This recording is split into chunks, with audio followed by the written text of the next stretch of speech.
Hari ini kita mau bercerita tentang salah satu lukisan paling aneh dan paling kompleks di dunia. Nah, lukisan ini diduga menggambarkan dan mengingatkan manusia akan neraka dan nafsu duniawi. Lukisan ini dikenal dan disebut juga dengan The Garden of Earthly Delights. Ini lukisannya juga sampai sekarang masih dipajang di Spanyol? Kayak di Spanyol. Dan ini lukisan gede banget dan dibagi jadi 3 panel, dan satu panel, masing-masing panel tuh kayak ngegambarin tentang ada ceritanya masing-masing lah. Dan yang paling aneh itu panel ketiganya. Anyway, Let's get into it.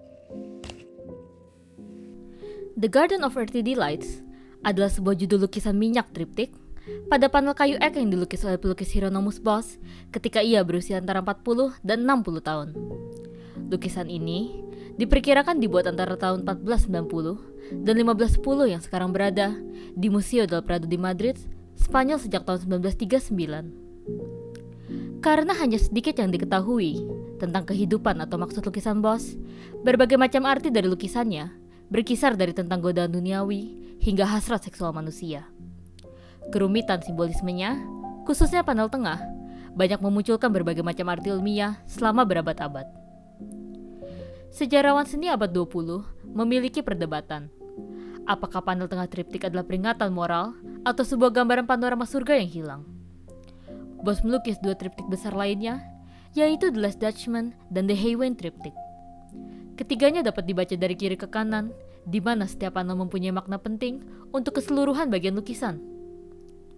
Masing-masing dari ketiga karya ini menyajikan tema yang berbeda, namun semuanya terkait dengan tema sejarah dan iman. Triptik dari periode ini umumnya dimaksudkan untuk dibaca secara berurutan. Panel kiri dan kanan masing-masing menggambarkan Eden dan penghakiman terakhir. Sedangkan subjek utama terdapat di bagian tengah. Tidak diketahui apakah The Garden dimaksudkan sebagai subjek karya untuk sebuah altar gereja. Karena banyaknya terdapat subjek ekstrim di panel tengah dan kanan, membuatnya tidak mungkin digambarkan untuk sebuah rumah ibadah. Tetapi lebih memungkinkan bahwa seseorang memesan dan membayar Bosch untuk membuat lukisan tersebut. Lukisan pertama kali dideskripsikan pada tahun 1517 oleh penulis sejarah Italia Antonio de Beatis yang melihatnya di istana Count Nassau di Brussel. Count Nassau adalah politikus kuat di Burgundia Belanda, membuat istana miliknya menjadi tempat untuk resepsi diplomatis yang penting. Diduga, karya ini banyak menimbulkan sensasi bagi mereka yang melihatnya. Karena itulah timbul banyak asumsi bahwa lukisan ini adalah sebuah karya pesanan seseorang. soalnya kalau waktu zaman dulu kan paling banyak yang nge-commission itu kan gereja kalau zaman dulu tuh. Kayak zaman Renaissance Italia. Makanya kenapa kalau kita ke Eropa atau ngelihat lukisan-lukisan di Eropa, kebanyakan tuh ngelihat art itu bentuknya rata-rata, kebanyakan setidaknya bertema religius, karena itu di commission atau dipesan oleh gereja. Dan itu juga Berarti kayak yang dinding-dinding itu di commission semua, Michelangelo semua di commission sama gereja untuk kayak untuk memujaan kan, untuk bikin megah kalau zaman dulu. Dan itu juga yang salah satu kenapa zaman dulu art ini maju banget, karena mereka terus didanai kan, karena ada fungsinya itu untuk memuliakan sesuatu lah. Dan khususnya ini karena zaman dulu kan nggak ada namanya TV atau apa, jadi kayak sesuatu yang seperti ini yang nggak aneh gitu untuk dipesan oleh orang, karena itu sifatnya tuh kurang lebih kayak TV tapi dalam bentuk gambar di mana kalian tuh bisa kayak ngeliatin itu, terus ngeliatin satu-satu nih satu-satu isinya dan punya interpretasi masing-masing. Kalau zaman dulu tuh seni kurang lebih dibuat kayak gitu untuk jadi tontonan untuk dalam jangka waktu panjang, bukan cuma ngeliat sesaat doang kayak gitu. Dalam periode yang ditandai dengan turunnya pengaruh agama di Eropa, apalagi setelah penghapusan serikat pekerja, karya tersebut sering ditafsirkan sebagai peringatan terhadap hasrat duniawi, tapi itu tampaknya tujuan yang terlalu simpel untuk sebuah karya yang sangat kompleks dan ekspresif ini. Dan memang, hanya ada sedikit kesepakatan mengenai arti sebenarnya dari karya tersebut. Ini adalah triptik tentang penciptaan dan kutukan, dimulai dari Adam dan Hawa, dan diakhiri dengan penggambaran neraka yang sangat imajinatif melalui kacamata sang pelukis. Ketika triptik ditutup, kita dapat melihat dunia digambarkan seperti di dalam bola transparan. Di bagian bawah tampak seperti air, dan di bagian atas digambarkan bumi dengan awan yang sangat tebal. Bola bumi ini terletak di ruang yang gelap, dan di latar belakangnya diberikan kesan seperti sedang berada di luar angkasa. Di pojok kiri atas, kita bisa melihat sosok Tuhan yang sangat kecil. Ia duduk, memegang sebuah buku yang tampaknya seperti sebuah Alkitab. Di bagian atas triptik itu, terdapat tulisan Latin yang dalam bahasa Indonesia berbunyi seperti ini. Karena ia berbicara, maka hal itu dilakukan. Ia memerintahkan, maka itu berdiri kokoh. Gambar ini diduga menggambarkan hari ketiga penciptaan. Panel pertama, Tuhan memperkenalkan Hawa kepada Adam. Nah, meskipun mereka tepat berada di latar depan dan tengah, mereka sama pentingnya dengan makhluk lain yang terlihat di Taman Firdaus ini, termasuk gajah, jerapah, unicorn, dan hewan lain yang terlihat seperti makhluk fantasi, dan juga burung, ikan, ular, serta serangga. Pengenalan wanita kepada pria dalam latar ini jelas dimaksudkan untuk menyoroti tidak hanya kreativitas Tuhan, tetapi juga kapasitas prokreasi manusia. Dalam hierarki karya Tuhan, Adam dan Hawa mewakili pencapaiannya yang paling berani. Seolah-olah setelah ia membuat segala sesuatu, ia pikir ia perlu meninggalkan sebuah ciptaan lain di dunia, di mana karya ini dapat mengenali diri sendiri dan mempunyai pikiran. Ini hanyalah sebuah asumsi. Dan ketika kita melihat ke panel tengah, apakah Bosch mengatakan bahwa Tuhan melakukan kesalahan ketika ia menciptakan manusia dengan akal dan pikirannya sendiri? Sekali lagi, ini hanyalah sebuah asumsi orang-orang yang berusaha mencari arti di balik lukisan tersebut. Panel tengah, ini adalah panel dari mana judul Garden of Earthly Delights berasal.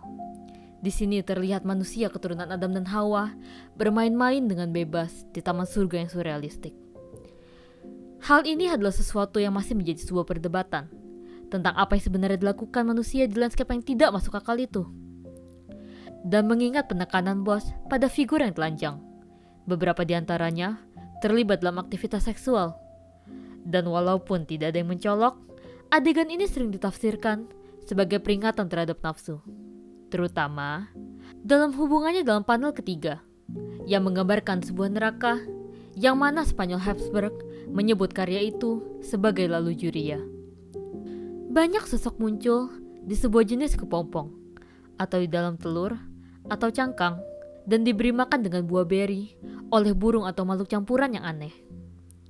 Di tengah-tengah, ada semacam arakan laki-laki, menunggangi berbagai binatang, dan ditemani oleh burung-burung. Mereka mengelilingi sebuah danau kecil dengan para gadis yang sedang mandi. Memang benar bahwa ada beberapa gambaran manusia dengan buah-buahan di organ intim mereka. Tetapi, tidak ada gambaran seksual eksplisit pada panel tersebut. Hanya konsumsi rakus atas berbagai macam buah oleh beberapa orang. Mungkin Bosch menggambarkan kebodohan manusia. Tampaknya, yang dilakukan Bosch adalah merenungkan tempat dan peran manusia dalam semesta yang lebih agung. Lahir dan mati adalah kodrat alam, dan manusia dalam kodratnya tidak dibedakan oleh apapun selain kehendak bebas yang mereka miliki. Dan bahwa jika manusia hancur, itu adalah karena perilakunya sendiri. Di panel ketiga, akhirnya neraka datang. Bosch tidak main-main dalam penggambarannya tentang neraka. Digambarkan di panel tersebut adalah malam yang terlihat sangat gelap jika dibandingkan dengan pemandangan siang hari dari panel kiri dan tengah sebelumnya.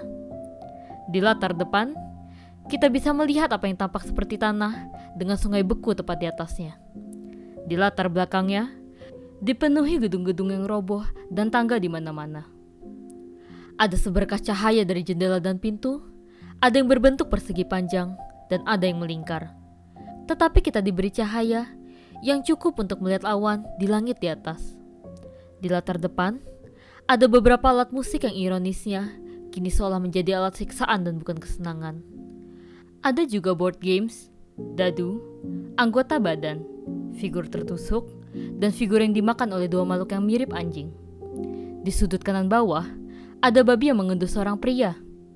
Pria itu tampaknya terganggu dan mencoba mendorong babi itu menjauh. Tepat di seberang keduanya, adalah seorang pria yang ditusuk ke meja yang terbalik oleh makhluk dengan baju besi di punggungnya. Lebih jauh ke sisi kanan, kita melihat makhluk biru besar, tampak seperti burung dan katak, duduk di kursi emas tinggi dengan 2 kendi di atas kakinya, dan apa yang tampak seperti kuali, di atas kepalanya seperti topi. Makhluk itu sibuk menelan tubuh manusia, yang tampaknya menelan burung layang-layang terbang keluar dari duburnya. Makhluk mirip katak burung, memiliki gelembung biru transparan yang terbentuk di bawah rektumnya dengan tubuh manusia keluar darinya, dan jatuh langsung ke kolam kecil kotoran manusia. Di kolam air limbah, ada wajah manusia dan seseorang muntah ke dalamnya. Lalu di sisi lain, seseorang membuang koin ke dalamnya. Lalu di tengah lapangan, dapat terlihat struktur tipe organik besar dan ada wajah seorang pria menatap ke kanan. Ada fakta menarik tentang wajah ini yang diyakini sebagai potret Hieronymus Bosch itu sendiri.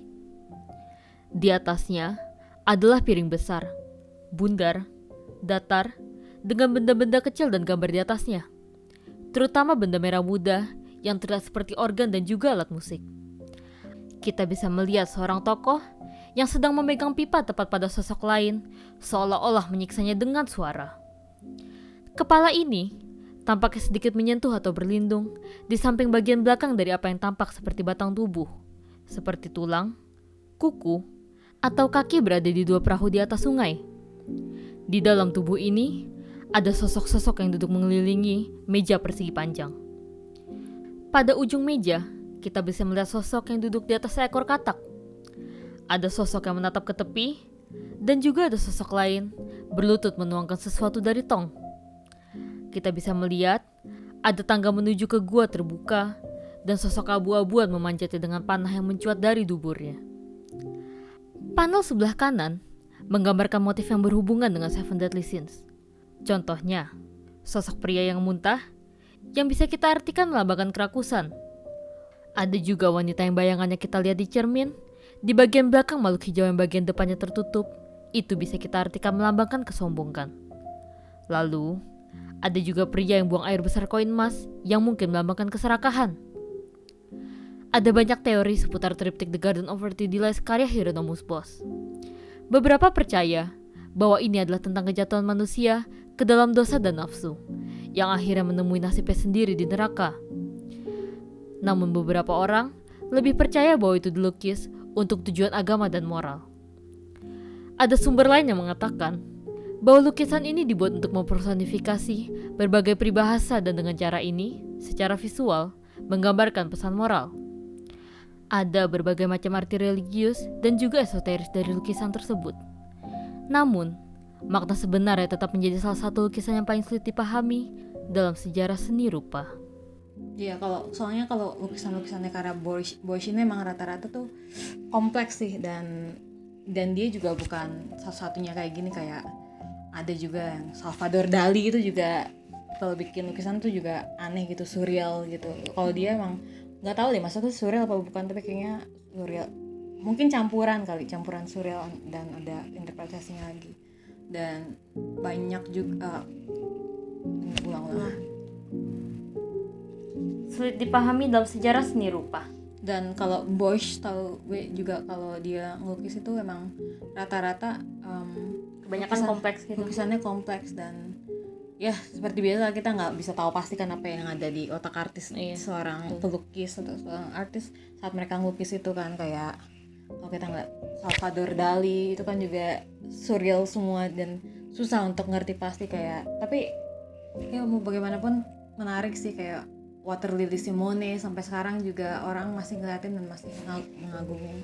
Moga-moga dapat kesempatan untuk lihat suatu saat aslinya. Amin. Anyway, We'll see you guys on the next episode. Bye-bye.